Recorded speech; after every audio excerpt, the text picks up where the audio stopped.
Hi hello welcome to our YouTube channel. ఈ రోజు మనం మాట్లాడుకోబోయే సినిమా ది ఆడమ్ ప్రాజెక్ట్. ఇది ఒక super sci-fi time travel adventure family emotions action అన్ని కలగలిపిన సినిమా అని చెప్పుకోవచ్చు. ర్యాన్ రెనాల్డ్స్ హీరోగా నటించిన ఈ మూవీ నెట్ఫ్లిక్స్ లో సూపర్ హిట్ అయింది. ఇప్పుడు అసలు ఈ స్టోరీ ఏంటో ఒకసారి చూద్దాం. స్టోరీ 2050 సంవత్సరంతో మొదలవుతుంది. ఆడమ్ రీడ్ అనే ధైర్యవంతుడైన పైలట్ టైం ట్రావెల్ టెక్నాలజీతో ప్రయోగాలు చేస్తూ ఉంటాడు.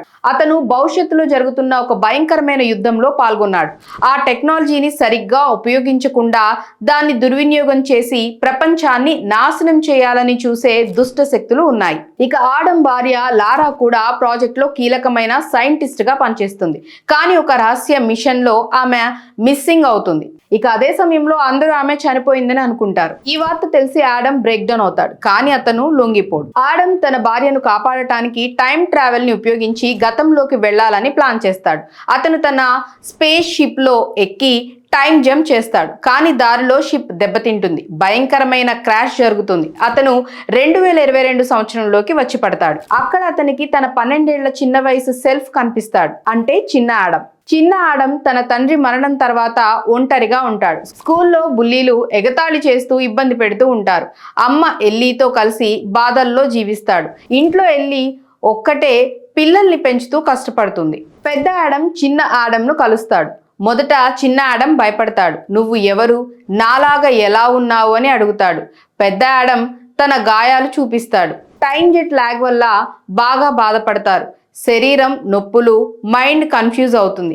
చిన్న ఆడమ్ మొదట నమ్మడు. కానీ పెద్ద ఆడమ్ తన చిన్నప్పటి సీక్రెట్ చెప్పడంతో నమ్ముతాడు. ఇక వాళ్ళిద్దరూ కలిసి ఉండటం మొదలు పెడతారు. చిన్న ఆడమ్ స్కూల్లో బుల్లీలతో ఫైట్ చేస్తాడు. ఒకసారి బుల్లీలు అతన్ని కొడతారు. పెద్ద ఆడమ్ వచ్చి సీక్రెట్ గా సాయం చేస్తాడు. ఇంట్లో అమ్మ ఎల్లీతో మాట్లాడుతూ అమ్మ నాకు ఒక ఫ్రెండ్ వచ్చాడు అని చెప్పాడు చిన్న ఆడమ్. వాళ్ళిద్దరూ టైం ట్రావెల్ షిప్ ని సరి చేయడానికి ప్రయత్నిస్తారు. కానీ భవిష్యత్తు నుంచి దుష్ట శక్తులు వాళ్ళను వెంబడిస్తూ ఉంటాయి. ఇక సోరియన్ అనే దుర్మార్గురాలు ఆ గ్రూప్ కి లీడర్ అన్నమాట. ఆమె టైం ట్రావెల్ ని పూర్తిగా కంట్రోల్ చేసి ప్రపంచ చరిత్రను మార్చి తనకు అనుకూలంగా రూల్ చేయాలని చూస్తుంది. ఆమె లారాను చెప్పింది. ఆడమ్ ను బ్లేమ్ చేసింది కూడా. సోరియన్ ఏజెంట్స్ 2022లోకి వచ్చి ఆడమ్లను హంట్ చేస్తారు. ఒకసారి రాత్రి ఇంటి దగ్గర అటాక్ చేస్తారు కూడా. చిన్న ఆడమ్ భయపడతాడు. పెద్ద ఆడమ్ ఫైట్ చేసి కాపాడతాడు. ఇక పెద్ద ఆడమ్ చిన్న ఆడమ్ కలిసి తమ తండ్రి లూయిస్ రీడ్ ని వెతుక్కుంటూ ఉంటారు. లూయిస్ టైం ట్రావెల్ టెక్నాలజీని మొదట కనిపెట్టిన జీనియస్ సైంటిస్ట్. అందరూ అతను 2018లో ప్లేన్ క్రాష్ లో చనిపోయాడని అనుకున్నారు. కానీ అతను రహస్యంగా బతికే ఉన్నాడు. ఒక హిడెన్ ల్యాబ్ లో దాక్కొని పనిచేస్తున్నాడు. ముగ్గురు కలుస్తారు. లూయిస్ షాక్ అవుతాడు. కానీ తర్వాత సంతోషపడతాడు. వాళ్ళు కలిసి ప్లాన్ చేస్తారు. సోరియన్ ని ఆపాలి అని, టైం ట్రావెల్ ని సేవ్ చేయాలని. ఇక అప్పుడే తెలుస్తుంది లారా ఇంకా బతికే ఉందని. ఆమె సోరియన్ ని ఆపటానికి దాక్కొని రహస్యంగా ప్లాన్ చేస్తుంది. ఆడమ్ లారాను కలుస్తాడు. ఇద్దరు కలిసి ఏడుస్తారు. నువ్వు బతికే ఉన్నావా అని. ఇప్పుడు నలుగురు ఆడమ్, లారా, లూయిస్, చిన్న ఆడమ్ కలిసి ఫైట్ చేస్తారు. సోరియన్ తన పెద్ద ఆర్మీతో వచ్చి అటాక్ చేస్తుంది. భయంకరమైన యాక్షన్ సీన్స్ ఇందులో ఉన్నాయి. Gun fights, explosion, time jumps మధ్యలో ఫైట్ అన్నమాట. చిన్న ఆడమ్ కూడా స్మార్ట్ గా సాయం చేస్తాడు. ఒక ఏజెంట్ ని ట్రిప్ చేసి పడేస్తాడు. చివరికి వాళ్ళు టైం మిషన్ సెంటర్ కి చేరుకుంటారు. టైం మిషన్ ని డిస్ట్రాయ్ చేయాలి, లేకపోతే భవిష్యత్తు పూర్తిగా మారిపోతుంది. అందరూ చనిపోతారు.